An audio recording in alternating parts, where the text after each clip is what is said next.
Muy buenas tardes a todos nuestros seguidores y oidores de la Comuna de la Palabra. Esta ocasión desde la ciudad de Bilbao del País Vasco, gracias a la generosa invitación que el propio doctor Juan Carlos Arango ha hecho a mi persona para visitar a su grupo de trabajo, y para participar de un curso que sobre rehabilitación neuropsicológica, tanto él como la doctora Bárbara Wilson impartirán este viernes y sábado aquí mismo en España, y que naturalmente tiende a fomentar el desarrollo de la neuropsicología como una disciplina del conocimiento ampliamente difundida en la actualidad y reconocida. No quiero dejar de agradecer al doctor Juan Carlos Arango su generosidad. No quiero dejar de recordar que pasa una semana más y la mentira histórica sobre los 43 estudiantes de la Escuela Normal Rural Raúl Isidro Burgos de Ayotzinapa, Guerrero, siguen desaparecidos, y la mentira histórica sigue siendo defendida por el gobierno, que agoniza y le resta una semana porque viene el nuevo gobierno de Andrés Manuel López Obrador. Tampoco quiero dejar de enviar nuestro saludo a Angélica y recordarle que no está sola, que seguimos esperando a Viridiana, porque viva la llevaron, viva la queremos.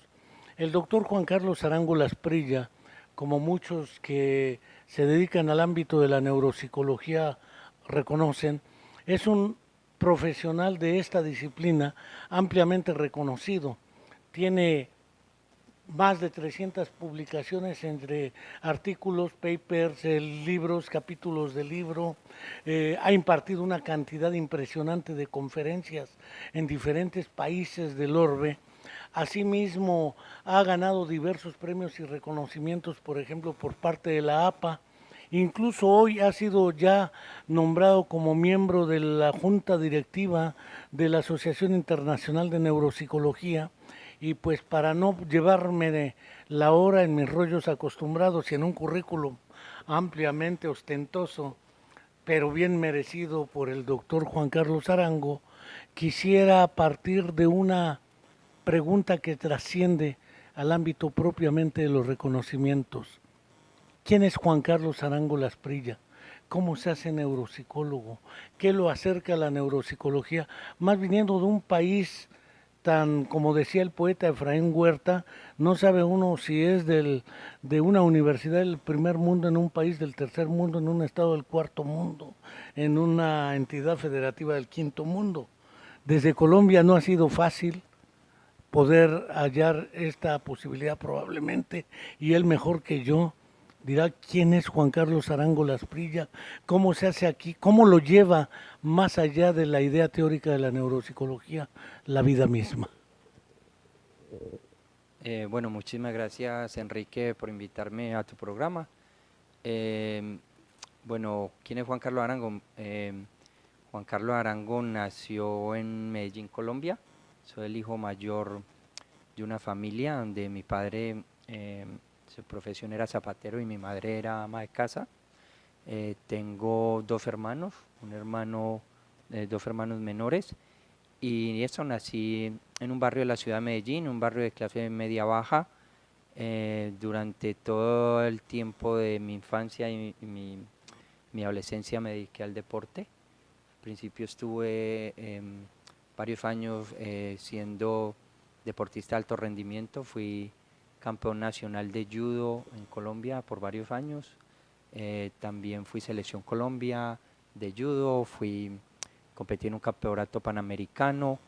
Y además del judo también practiqué diferentes deportes. Jugué fútbol, jugué en las divisiones inferiores del Medellín. También jugué en el equipo de la Universidad de Antioquia, y más que todo el periodo de mi adolescencia estuvo marcado más que todo por eso, por dedicarme al deporte. Y eso, viví de pronto en un barrio donde había mucha violencia, y muchos de los compañeros míos del barrio con los que crecí, muchos de ellos fueron asesinados.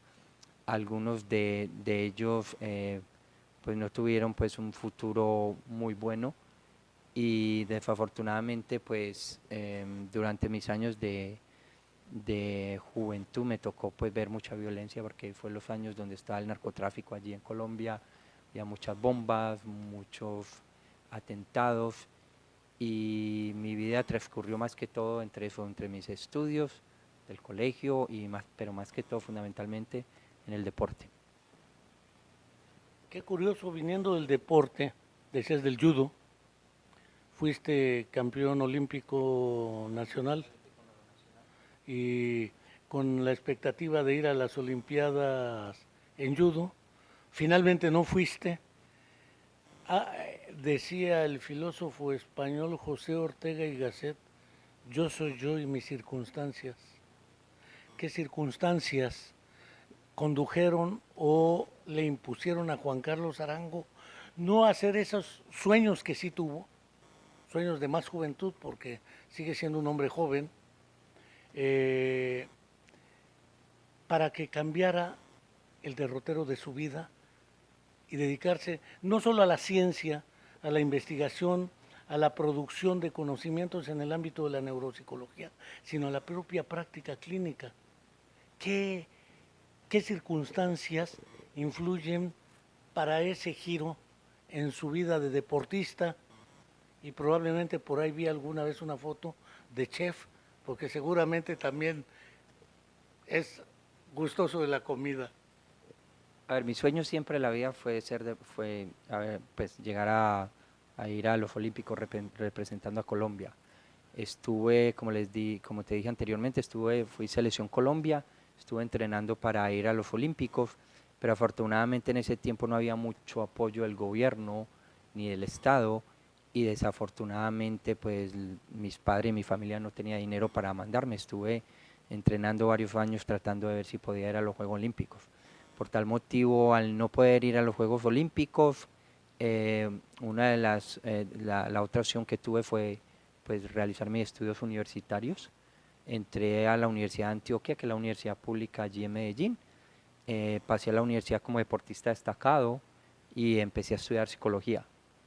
Durante de mi formación como psicólogo, porque siempre me interesaba mucho como el estudio del comportamiento humano y me estaba como muy preocupado de eso, como ver cómo podría desde de mi parte poderle ayudar a personas que en algún momento de la vida la estuvieran pasando mal o estuvieran sufriendo. Entonces me decidí a estudiar psicología.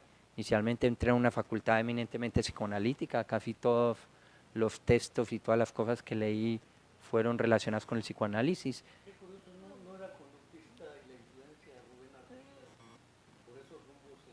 No, en la facultad en la que yo estudié fue fundamentalmente psicoanalítica, prácticamente el 98% de todas las asignaturas que cursé fueron psicoanálisis y estudiando los textos de Freud, pues me di cuenta cómo Freud era un apasionado por el cerebro. De pronto en ese tiempo Freud no tenía los avances que hay hoy en día a nivel científico para de pronto tratar de comprobar de que muchas de esas hipótesis o teorías de que él tenía podrían explicarse a partir del funcionamiento del cerebro humano. Y muchos de los libros que me leí de Freud y su abordaje, cómo estudiaba la mente humana, pues me motivaron también a dedicarme al área de la neuropsicología, pero más especialmente todo surgió cuando en los últimos cuatro semestres de mi práctica empecé a practicar a hacer mis prácticas de psicólogo en el Hospital de San Vicente de Paúl, en la sesión de neurología clínica. Allí tuve la oportunidad de ver cientos, si no miles de pacientes que sufrían daño cerebral. Como era una época donde había mucha violencia, pues iban a diario cantidad de pacientes con todo tipo de daño cerebral y ahí surgió prácticamente la pasión por poder trabajar con estas personas. Es curioso porque yo viví internado en 1960 a 1970 con monjas de la Orden de Vicente de Paúl, las famosas Hermanas de la Caridad. Parece ser que las circunstancias a veces lo acercan a uno de una manera, dijeran las mismas monjas y Vicente de Paúl, los caminos del Señor son misteriosos. Pero joder, no voy a hablar aquí de religión en esta hora. Una formación muy psicoanalítica, pero la práctica clínica es uno de los derroteros que marcan el rumbo. ¿Fue suficiente esta experiencia práctica en el Hospital Vicente Paúl para poder consolidar una determinación hacia la neuropsicología? Porque además en Colombia y en la Universidad de Antioquia no tenías la formación teórica en este ámbito. ¿De dónde te llegaba la información?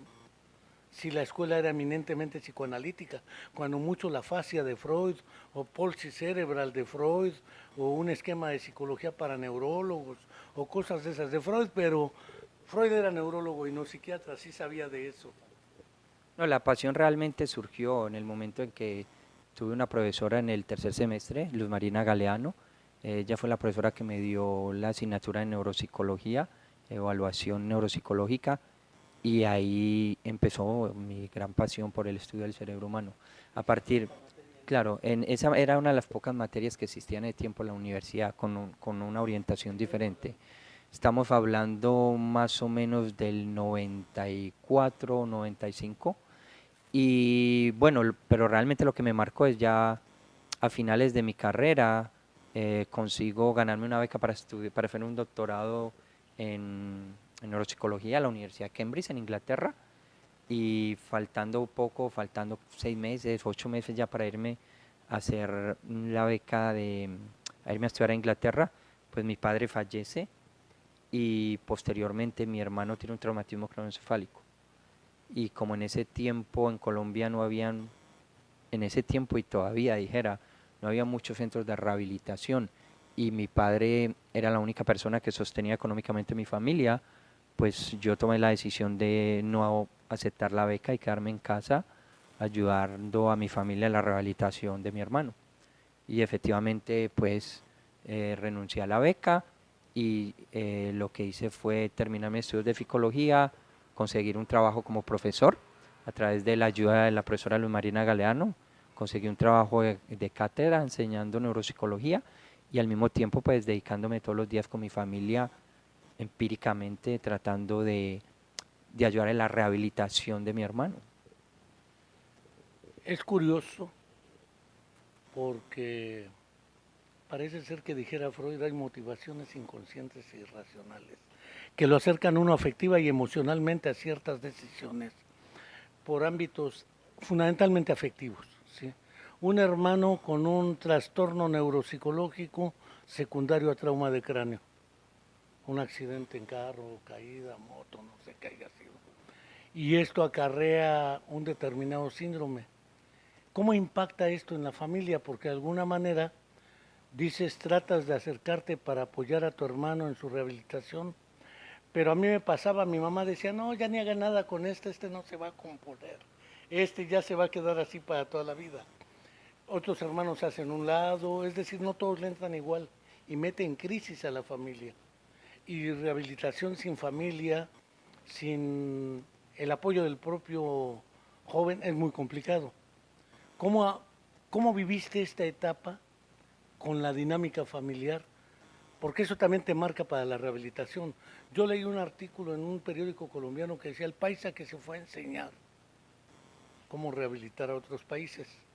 Era un título nacionalista casi, pero curiosamente me sorprende otra cosa. Alfredo Ardila desde los 70 supuestamente ya estaba trabajando en neuropsicología en Colombia, pero no había entonces en Colombia nada al respecto, a no ser destellos por aquí o por allá. ¿Eso cómo lo enfrentas? No, yo vengo de una familia que somos muy unidos, y realmente pues el accidente de mi hermano, pues claro, como todo accidente y como todo algo que pasa inesperado en una familia, pues creó un caos al principio, pues genera una serie de sentimientos de tristeza, de desolación, de angustia, de ver a la persona que tú quieres ahí inconsciente, que no reconoció a tu mamá, que no te reconoció a ti, que tiene problemas de memoria. Pero tanto mi familia como mi persona, nosotros teníamos una vocación fundamental de que, pese a que los médicos y que toda la gente nos dijo que mi hermano nunca se iba a rehabilitar, nosotros nos empeñamos a que eso no iba a ser así, y empezamos a enseñarle a mi hermano a caminar, a hablar, a recordar cosas poco a poco, sin la ayuda de ningún profesional, y mi hermano poco a poco fue rehabilitándose. y eso es algo pues que a mí y a mi familia nos ha marcado mucho porque realmente nos hemos dado cuenta de la importancia que tiene la familia, la unión familiar a la hora de rehabilitar personas con daño cerebral. Es curioso porque antaño se decía que la letra con sangre entra y nadie escarmienta en cabeza ajena. La neuropsicología, pese a que te nace de los vínculos con el Hospital Vicente de Paúl, con los pacientes que viste, de todas maneras hay un vínculo personal que te involucra mucho más, de modo tal que no te vas al doctorado a Cambridge y sin embargo te sigues formando en neuropsicología en tu propio país. De cualquier manera las oportunidades no se te cerraron. Posteriormente saliste, hiciste posgrados, doctorados, eh, has venido produciendo y sistemáticamente ello ha sido reconocido. Eh, ¿Qué perspectivas, porque en un promedio de vida 80-85 años que está por este rumbo, pues tienes como para casi medio siglo más, digo 40-45 años más, es un buen tiempo de producción. Eh, y más ahora que te nombran como parte de la directiva de la Asociación Internacional de Neuropsicología. Para nuestra América Latina, ¿qué importancia tiene? Porque comparando el antes, cuando tú estabas, que no había casi nada a la hora, ya hay una sociedad colombiana de neuropsicología, ya va a haber un congreso iberoamericano de neuropsicología, ya hubo un congreso colombiano de neuropsicología. Es decir, se ve que se reactiva el interés, por lo menos en Colombia. Sin embargo, no es el último. He visto la relación con Puerto Rico, por ejemplo, con los colegas puertorriqueños, y en los congresos van colegas estadounidenses, latinoamericanos, que se han acercado para poder ir consolidando esta línea de trabajo para América Latina. ¿Qué perspectiva le ves y cuál es tu compromiso en ello? A ver, después de lo que viví personalmente con la experiencia que tuve a nivel familiar, uno de los retos que siempre me puse a mí mismo es algún día ser uno de los mejores rehabilitadores del mundo en el área de la neuropsicología. Por eso siempre pensé que las barreras se las pone uno mismo y que yo podía llegar y conseguir todo lo que quisiera en la vida. Simplemente necesitaba motivación y disciplina. Y la motivación y la disciplina la adquirí en las artes marciales, en el deporte. Fue algo que me enseñó a tener ganas de conseguir lo que quiero, de conseguir mis metas, de trabajar duro, de respetar a los demás, de ayudar al otro, de compartir las cosas con el otro, porque todas esas cosas las aprende uno en el deporte y utilizar todo eso que aprendí en el deporte para poder formarme, para poder estudiar y para poder ayudar a mucha gente es lo que he tratado de hacer durante todos estos años. Y gracias a Dios he tenido la oportunidad de tener unos excelentes maestros, tanto en Colombia como en los Estados Unidos y en todos estos países en los que he estado a nivel internacional. Y mi objetivo es tratar de brindarle a las nuevas generaciones de neuropsicólogos latinoamericanos oportunidades para que puedan acceder a conocimientos actuales en neuropsicología, para que puedan ayudar a desarrollar el campo de la neuropsicología en nuestros países. Pero principalmente el objetivo es formar gente, formar estudiantes, para que esa gente pueda ayudar a los pacientes y a las familias a tener una mejor calidad de vida. Porque Latinoamérica es una de las regiones del mundo con más pacientes y más personas que cada año sufren daño cerebral. Miles, por no decir millones de personas en Latinoamérica sufren traumatismos craneoencefálicos debido a la guerra, a la violencia, accidentes en carro, y desafortunadamente hay muy pocas personas que tengan realmente una buena formación en esta área. Entonces lo que yo he hecho durante todo este tiempo es tratar de conseguir una buena formación y poder compartir con la gente en Latinoamérica y con gente de todo el mundo todas aquellas cosas que he venido aprendiendo con el fin de formar personas y que esas personas formen a otras personas y que el campo de la neuropsicología crezca, trascienda y que eso se vea reflejado en mejores programas de rehabilitación, en mejores técnicas de intervención, en mejores instrumentos de evaluación para los pacientes y las familias y que por ende estas personas puedan tener una mejor calidad de vida a futuro.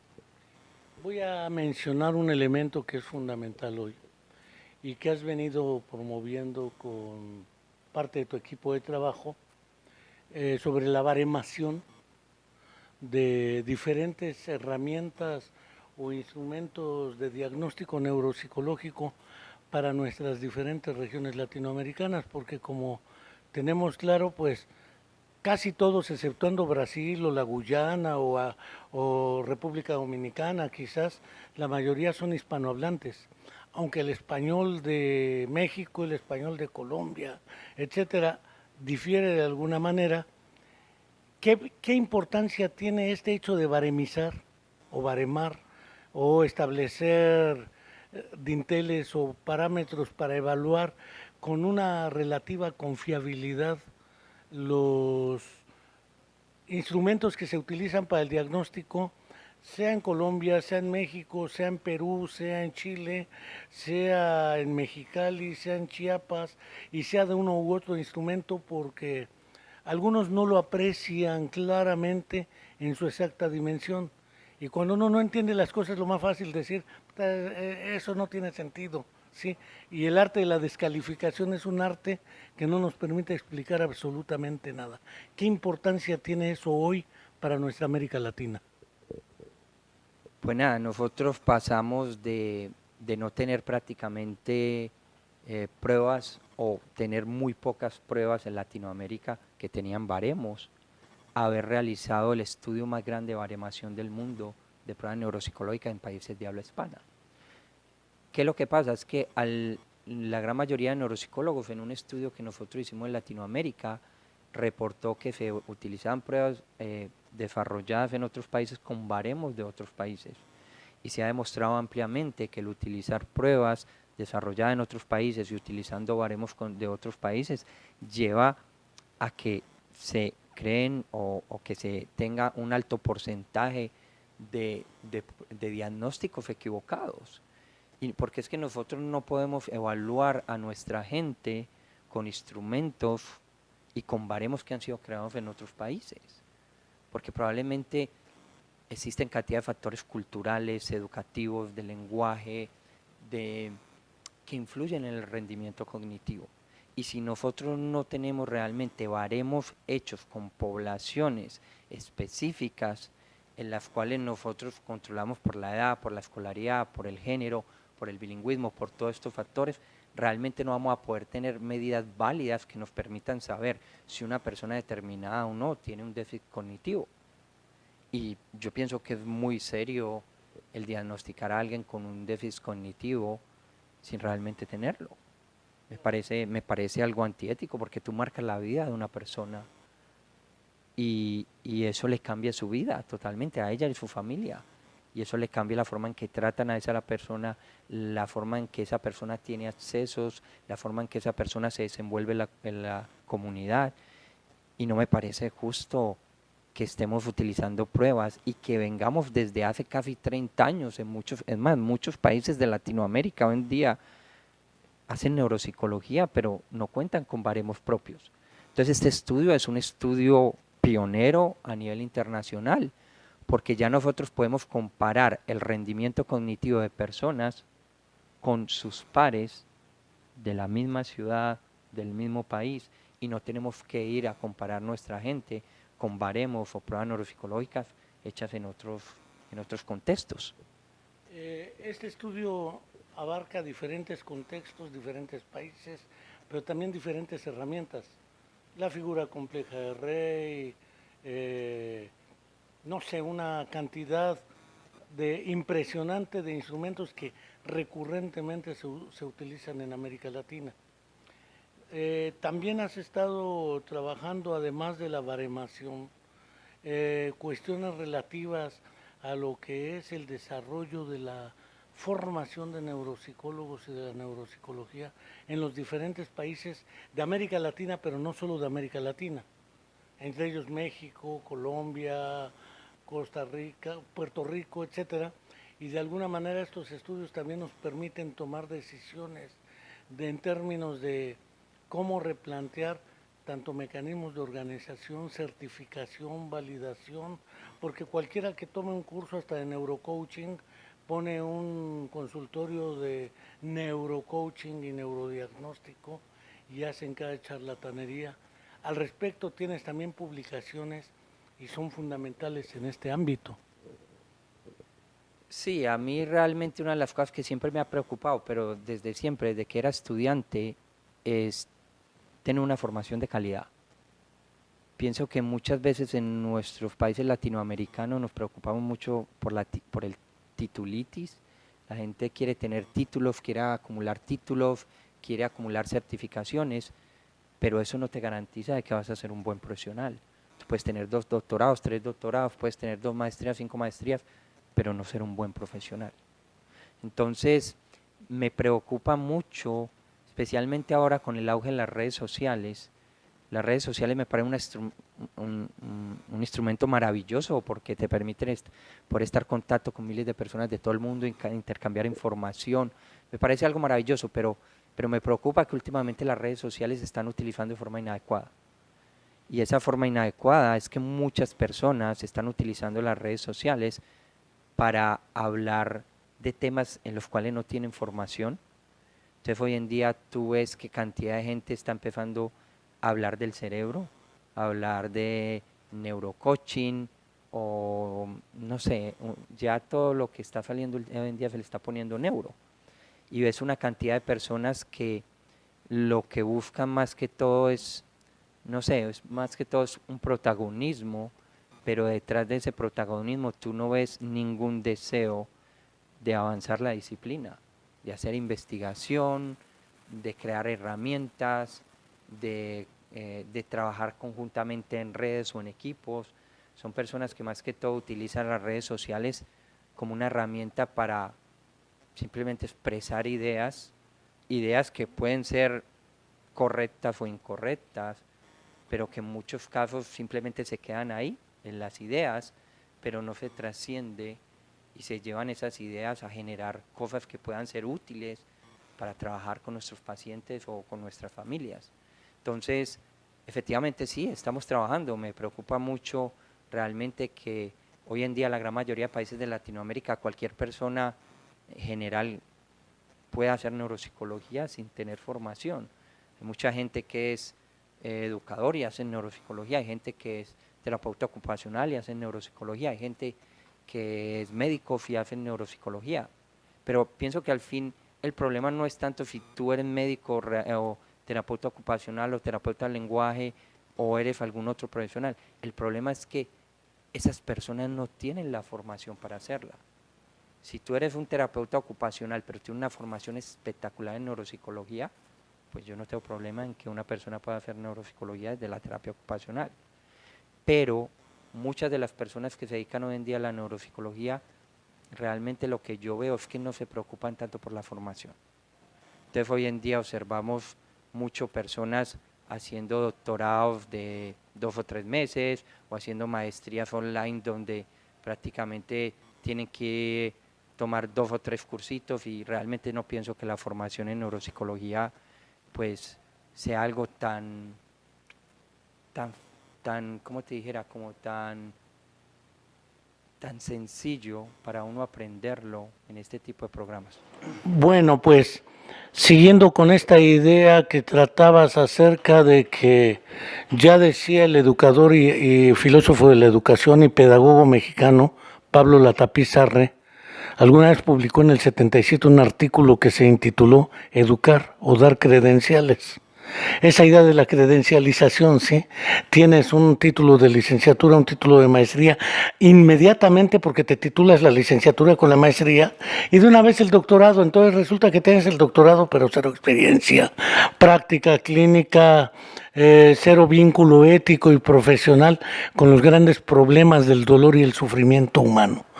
Y creo que por ahí es por donde has estado centrando tu exposición, cómo el sufrimiento humano te acerca sea los del Hospital San Vicente de Paúl, sea tu propio hermano, sea los compañeros de generación o que murieron o que quedaron lesionados por la guerra, por el narcotráfico, por toda la historia de Colombia. No cabe duda que de alguna manera logras salir de esta vorágine de sucesos y resulta que a estas alturas del partido, hablar del doctor Juan Carlos Arango Lasprilla es hablar de una persona, para el promedio histórico que hemos tenido en la gente que tiene éxito en estos ámbitos, pues bastante joven, no más de 45 años, y ya estás en los cuernos de la luna, dijera alguien. Tienes reconocimientos, decíamos, de la APA, eres miembro de la junta directiva de la Asociación Internacional de Neuropsicología. El próximo viernes, sábado, dictas un curso con un ícono de la rehabilitación neuropsicológica, la doctora Bárbara Wilson, que por no mucho te dobletea la edad. Prácticamente. Sería una falta de cortesía decir que ya es mayor, pero pues ya es mayor, es un ícono en el ámbito de la rehabilitación y pues no estás lejos de que algunas personas te perciban así, te dan reconocimientos por aquí, por allá, por acullá, allá del mar, y ahora sí me vi literario con los sinónimos, ¿sí? Pero también este tipo de saltos vertiginosos hacia las cumbres del aparente sueño acariciado por muchos, el prestigio, la buena imagen, tiende a generar dos tipos de confrontaciones históricas. La animadversión de aquellos que siempre han estado agazapados, embosados, tratando de golpear a quien llega para hacerlo caer, y ya que cae, ya ves, era un tarado, por eso cayó. Y si no llega, pues claro, era un tarado, no llegó. El arte, francamente, que William Shakespeare en Otelo y después en las óperas clásicas de Otelo se muestra en la envidia de Jaco, tratar de destruir lo que tiene el buen Otelo. No es que quieran tener lo que él tiene, es que quieren destruir lo que tiene Otelo. Y eso es sumamente patológico. Pero no me voy a ir hacia quienes tienen animadversión hacia ti. Decía sabiamente un filósofo clásico de la vieja escuela china idealista, usualmente tu peor adversario eres tú mismo. ¿Cómo luchar contra ti mismo para no caer en las redes de la soberbia, no caer en las redes de la presunción y decir ya todos son basura y hasta la basura se recicla? Yo estoy más allá del bien y del mal. Porque es una lucha doble, ¿sí? No solamente por mostrar o no mostrar a alguien, porque no tienes que mostrarle a nadie, ni nadie te tiene que defender de nadie. Tu obra es la que dijera el Nazareno, por su fruto los conoceréis. No es precisamente, tú puedes descalificar a una persona, se me ocurre pensar en Konrad Lorenz, premio Nobel de Medicina, el fundador principal de la etología, pero muy cercano a Hitler y al nazismo. La gente lo descalificaba por su adhesión ideológica nazi. Eso no invalida toda su teoría etológica, ¿eh? Y a veces con reducción al absurdo, queriendo descalificar a la persona, queremos descalificar su obra. Y tu obra, no soy quien para venírtela a platicar, tú mismo la conoces. ¿Cómo vives eso? Porque es una lucha contra uno mismo, porque las mieles de la soberbia son bien grandes y a veces la debilidad de uno es mayor. ¿Cómo enfrentar eso? ¿Cómo lo vives? Porque la adversión siempre la habrá. Bueno, yo pienso que, no sé, yo siempre me he sentido como una persona muy privilegiada y todas las cosas que me han pasado en la vida, pues me he sentido muy honrado y muy privilegiado de haberlas vivido, de haber podido publicar con varios de los mejores neuropsicólogos del mundo, o incluso hace poco que publicamos un artículo con varios premios Nobel, o ahora tener el privilegio de aprender de la doctora Bárbara Wilson. Todas esas cosas me han enriquecido mucho a nivel personal. Y creo que lo que me ha ayudado a tener los pies en la tierra durante todos estos años es que nunca se me ha olvidado de dónde vengo y dónde estaba hace 20 años. Entonces, cada vez que consigo un premio, cada vez que me hacen un reconocimiento, cada vez que publico un artículo en una revista internacional, siempre me acuerdo de dónde vengo y quién soy. Y lo que soy y de dónde vengo es lo que me ha permitido ser el principal crítico de mí mismo. O sea, me podría definir como una persona en cierto sentido muy insatisfecha, porque cada vez que hago algo, yo no necesito que alguien venga y me critique mi trabajo, porque hay mucha gente que probablemente no le guste lo que haga, pero yo soy el primer crítico de todo lo que hago. Cuando hago un estudio, fue el primero en criticar todas las debilidades que tiene el estudio y lo que trato es que el siguiente estudio sea mejor. Lo mismo, cuando preparo una conferencia y termino la conferencia, siempre pienso en cómo puedo hacer la conferencia para la próxima vez que sea mucho mejor. Entonces ese espíritu crítico que también lo traigo cuando del deporte, yo me acuerdo entrenar todo un año, todos los días, 8, 9, 10 horas para ir y al final competir y jugártelo todo en una hora. Entonces estar constantemente retándote a ti mismo por hacer las cosas bien. Pero hacer las cosas bien no para los otros, sino hacer las cosas que realmente te apasionan, porque yo pienso que uno en la vida tiene que ser un apasionado en lo que hace, y mucha gente no lo es. Y realmente los que llegan a triunfar y los que llegan lejos son esos que realmente están apasionados con lo que hacen. Y el ser apasionado no es creerse realmente que todo lo que uno hace es bueno y maravilloso. El estar apasionado es realmente ver las virtudes y las debilidades que tienen cada una de las cosas que tú haces. Y para mí ha sido un honor, supongamos, ver ahora con la denominación, con la elección como miembro de la Junta Directiva a nivel nacional de la Asociación Internacional. Hombre, para mí es un honor que miles de neuropsicólogos en el mundo hayan votado por mí para que los represente. Y es un honor también poder estar representando allí a cantidad de neuropsicólogos hispanos y latinos. Va a haber gente que probablemente no le gusta lo que hago, no les caigo bien, pero eso es algo inevitable. O sea, a todo el mundo le pasa eso. Lo único es que yo puedo decir es que a nivel profesional, pues lo que he hecho está ahí. Y si a alguien no le gusta, pues tiene todo el derecho de criticarlo. Pueden hacer investigaciones, criticar mi trabajo y en ese sentido sí, lo malo es cuando alguien trata de criticarte a nivel personal, porque pienso que hay muchas de las personas que de pronto me critican o algo, pues son personas que ni me conocen, pero la gran mayoría de personas en el ámbito de la neuropsicología realmente son personas que me valoran y me estiman, y eso se vio reflejado en miles de neuropsicólogos en el mundo votaron por mí para ser parte de la Junta de la Asociación Internacional, y eso es un honor impresionante. No cabe duda que lo has vivido en el deporte.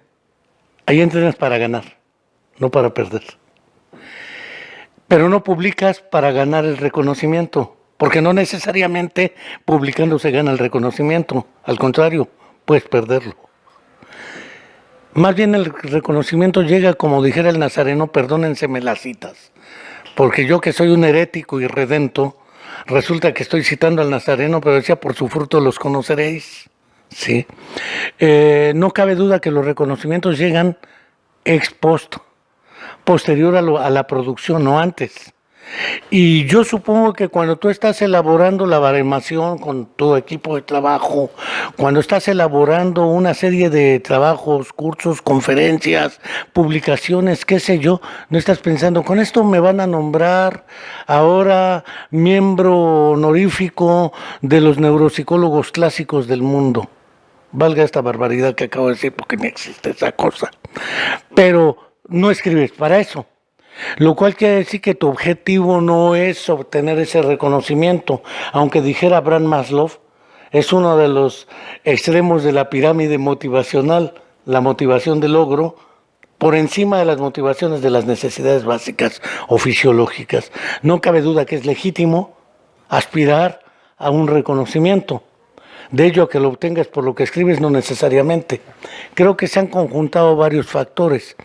El que hayas sido reconocido por la APA, el que hayas logrado ser parte de la Junta Directiva de la Asociación Internacional de Neuropsicología, ¿qué perspectivas le imprime para el desarrollo de la neuropsicología en América Latina? Porque según mi visión, uno de los pocos hispanohablantes que ocupan esa posición, y menos latinoamericanos, ¿sí?, me parece que debiera tener en perspectiva una idea de qué le depara la neuropsicología, pensar los próximos, qué sé yo, 25 años, porque seguro que los vives, salvo desgracias que uno nunca sabe, pero ahí están, siendo tan joven, firmando con esta gente documentos, con los premios Nobel, pues son logros que merecen ser reconocidos. Pero más allá del reconocimiento, ¿qué nos aporta para el desarrollo de la neuropsicología en América Latina? ¿Y qué expectativas ves para ella desde este lugar que ocupas? A ver, yo siempre he pensado, desde que me dediqué a esto, siempre he pensado que el mayor reconocimiento que he tenido en mi vida, pese a la cantidad de premios que he podido, gracias a Dios, conseguir, el mayor reconocimiento que he tenido en mi vida lo tuve hace 22 años, que fue que mi hermano se lograra rehabilitar. Después, entiendo que hablara, caminara, etc. sí, mi hermano se ha reintegrado a la comunidad, es una persona que regresó a la universidad, estudió, trabaja, tiene su familia y es una persona totalmente reintegrada a su vida social, familiar y personal. Para mí es el mayor reconocimiento que he obtenido en la vida, y no es que me lo haya reconocido ni mi hermano ni mi familia, sino que es algo interior, íntimo, que a partir de ahí cualquier cosa que consiga, pues realmente sí, es algo que te sientes contento de poder conseguir premios y eso, porque no lo puedo negar, pero realmente yo me dediqué a esto no por conseguir ni fama, ni prestigio, ni reconocimiento, ni nada. Me dediqué a esto porque me salió el corazón, porque lo he vivido en carne propia. Y sé que en este momento hay miles de personas y miles de familias en el mundo que están sufriendo y que están pasando por lo que mi familia y yo pasamos. Y para mí poder ayudar a esas familias es algo maravilloso, es algo que realmente es lo que realmente me lleva todos los días a trabajar con más y más ganas. Con respecto a Latinoamérica, yo pienso que las cosas están cambiando. Cada vez tenemos más personas jóvenes en Latinoamérica con deseos de trabajar en equipo, de colaborar, de hacer cosas conjuntamente, y yo veo el futuro de la neuropsicología latinoamericana muy prometedor, porque poco a poco está viniendo una serie de gente con una formación muy buena, y esas personas están formando a otras personas, y poco a poco pues la situación de la neuropsicología en Latinoamérica está cambiando. Entonces yo veo un panorama muy, muy optimista a futuro. Pues mira que tu optimismo documentado, dijera Carlos Monsiváis, sobre todo que hay mucho trauma de cráneo cerrado. Ya nos hablaba Eduardo Cisneros del síndrome del bebé sacudido, parece que no. Boxeadores, luchadores, jugadores de fútbol americano, traumas no expuestos en el cerebro fuera del cráneo, y gente que sobrevive, pero a veces no nos preguntamos, o quienes los tratan no se preguntan cómo sobreviven los que sobreviven a estos traumas. Y esto está de nuestro lado, en nuestra cancha, y esto naturalmente está en perspectiva. ¿Tú piensas en algún momento de tu práctica profesional y de tu trabajo ir formando equipos en América Latina para impulsar este trabajo? Porque hasta ahora los estás formando aquí en España. Bueno, tienes poco tiempo en esto también. Bueno, se dice fácil poco tiempo, pero lo que sea una década, no sé, es poco tiempo para formar equipos sólidos, Sí, y que además permanezcan todos los integrantes en perspectiva, pero esta idea de la expansión de un proyecto que permita promisoriamente y optimistamente decir la neuropsicología ya puede anclarse aunque le pase lo que le pasa al líder. Que ese es el sueño acariciado siempre de la educación, que el hijo sepa qué hacer aunque no estés tú, y no como decían muchos papás y mamás de personas con discapacidad por la razón que fuere, ¿qué va a hacer de mi hijo el día que no esté yo? No, una de las cosas, uno de los objetivos y cosas que estoy haciendo a futuro es formar una cantidad de profesionales, no solo acá en España, sino a nivel internacional. Cada año, cantidad de personas por diferentes países de Latinoamérica vienen a hacer rotaciones a mi grupo. Más, ahora hace pocos días acaba de venir una chica de México, tenemos gente que viene de Chile, Argentina, de toda Latinoamérica a hacer estancias con nosotros, a trabajar con nosotros en investigación. Pero además de eso tenemos una serie de grupos en este momento activos con los cuales venimos trabajando desde hace como 10 años, haciendo investigaciones en trauma de cráneo, en familias, en rehabilitación neuropsicológica, en países como México, como Colombia. Además de eso también he participado mucho en programas de formación de maestría, doctorado. Comúnmente viajo a todos estos países latinoamericanos a formar personas en esta área y al mismo tiempo aprender, porque cada vez más uno va con la idea firme de enseñar lo que sabe, pero también la interacción con los pacientes, con las familias, con los estudiantes, pues te enriquece cada vez más y eso te lleva a aprender también todos los días se aprende más y pienso que todas estas cosas me ha llevado a que en estos últimos años haya tenido un enriquecimiento no solo académico, sino personal, creando grandes amistades, grandes redes de trabajo en todos estos países iberoamericanos y la idea es que toda esta gente también que se ha formado con nosotros pues continúe formando a otra gente y el día de mañana podamos tener cada vez más personas que publiquen, que hagan investigaciones, tengamos cada vez más programas adaptados a la realidad y a las características sociodemográficas, culturales, socioeconómicas de nuestros pacientes y nuestras familias en Latinoamérica. Pues doctor, fíjate que la tiranía de Cronos, el dios del tiempo, es poderosa y ya llevamos prácticamente 50 minutos.